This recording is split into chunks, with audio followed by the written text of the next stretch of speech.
சமூக நீதி சொல் அல்ல முக்கியம், செயல் செயல் செயலே முக்கியம் என்று முழங்கியவர் நமது மாண்புமிகு தமிழ்நாடு முதலமைச்சர் அவர்கள்.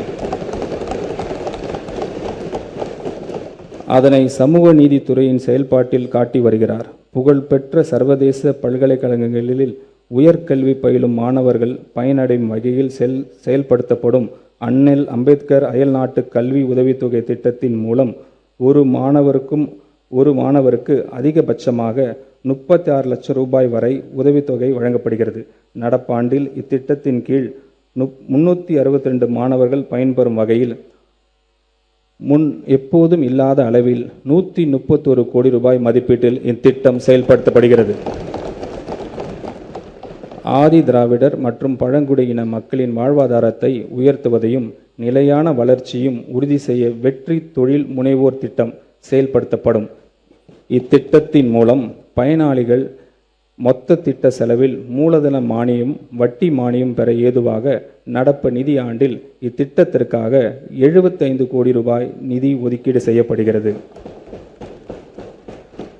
அண்ணல் அம்பேத்கர் தொழில் முன்கோடிகள் திட்டத்தின் மூலம் ஆதி திராவிடர் மற்றும் பழங்குடியினருக்கு இடையே ஆண்டர்பிரினர்ஷிப்பை ஊக்குவிக்கும் நோக்கில் மூலதன மானியம் மற்றும் கடன் வழங்கப்பட்டு அத்தொழிலில் முனைவோருக்கு ஆதரவு அளித்து அவர்களின் பொருளாதார முன்னேற்றம் மற்றும் செல்ஃப் சஃபிஷியன்ட்டை உள்ளடக்கிய வளர்ச்சியினை அடையும் வகையில் செயல்படுத்தப்பட்டு வருகிறது. இத்திருத்த வரவு செலவு திட்ட மதிப்பீடுகளில் இத்திட்டத்திற்காக 165 கோடி ரூபாய் நிதி ஒதுக்கீடு செய்யப்படுகிறது. ஆதி திராவிடர் மற்றும் பழங்குடியின பெண் விவசாய தொழிலாளர்களை லேண்ட் ஓனர்ஸ்களாக மாற்றும் நோக்குடன் மண்ணின் மகள் திட்டம் செயல்படுத்தப்படும். இத்திட்டத்தின் கீழ் பயனாளிகளுக்கு விவசாயம் செய்ய திட்ட தேவையான நவீன தொழில்நுட்ப பயிற்சி வழங்கப்படும். திருத்த வரவு செலவு திட்ட மதிப்பீடுகளில் இத்திட்டத்திற்காக 20 கோடி ரூபாய் நிதி ஒதுக்கீடு செய்யப்படுகிறது.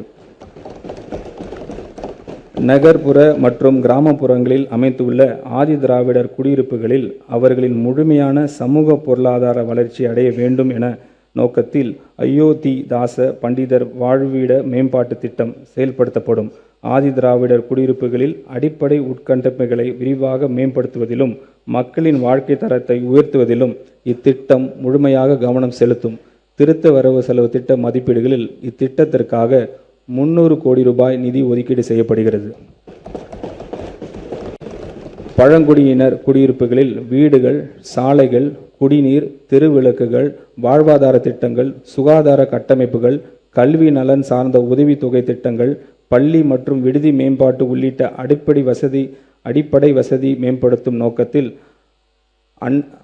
ஆன்றோர் மேம்பாட்டு திட்டம் செயல்படுத்தப்படும். இத்திட்டத்தின் கீழ் நடப்பு நிதி ஆண்டில் 250 கோடி ரூபாய் ஒதுக்கீட்டில் பழங்குடியினர் குடியிருப்புகளில் உட்கட்டமைப்பு வசதிகள் மேம்படுத்தப்படும். ஆதி திராவிடர்களுக்கான சிறப்பு கூறுகள் திட்டத்தின் கீழ் 25,225 கோடி ரூபாய், பழங்குடியினருக்கு துணை திட்டத்தின் கீழ் 2079 கோடி ரூபாய் ஒதுக்கீடு செய்யப்படுகிறது. இத்திருத்த வரவு செலவு திட்ட மதிப்பீடுகளில் சமூக நீதித்துறைக்கு 3,937 கோடி ரூபாய் ஒதுக்கீடு செய்யப்படுகிறது. பிற்படுத்தப்பட்டோர், மிகவும் பிற்படுத்தப்பட்டோர் மற்றும் சீர்மரப்பினர் நலன் தந்தை பெரியாரை கொள்கை தலைவராக ஏற்றவர் நமது மாண்புமிகு முதலமைச்சர் அவர்கள். சமூக நீதி என்று சொல்லி ஏமாற்றுவர் அல்ல நம் தலைவர். சமூக நீதியை உணர்வுபூர்வமான ஏற்றவர். அதனால்தான் அவரின் தலைமையிலான நமது அரசு தமிழ்நாட்டில் சமூக நீதியை காப்பதில் உறுதியுடன் உள்ளது. தமிழ்நாட்டின் 69% இடஒதுக்கீடை பாதுகாப்பதற்கான அனைத்து முயற்சிகளையும் இந்த அரசு மேற்கொண்டு வருகிறது. பிற்படுத்தப்பட்டோர், மிகவும் பிற்படுத்தப்பட்டோர் மற்றும் சீர்மரப்பின மாணவர்கள் பள்ளி கல்வி மற்றும் உயர்கல்வி எந்தவித தடையும் இல்லாமல் தொடர்ந்திட 372 கோடி ரூபாய் பள்ளி படிப்பு மற்றும் பள்ளி மேற்படிப்பு கல்வித்தொகையாகவும் 77 கோடி ரூபாய் 7.5% இடஒதுக்கீட்டின் கீழ் மருத்துவம் மற்றும் பல் மருத்துவம் பயிலும் மாணவர்களின் கல்வி கட்டணத்திற்கு 13.41 கோடி ரூபாய் கல்வி டிராப் அவுட்ஸ் தவிர்க்கும் பொருட்டு மாணவிகளுக்கு வழங்கும் ஊக்கத்தொகையாகவும் திருத்த வரவு செலவு திட்ட மதிப்பீடுகள் நிதி ஒதுக்கீடு செய்யப்படுகிறது.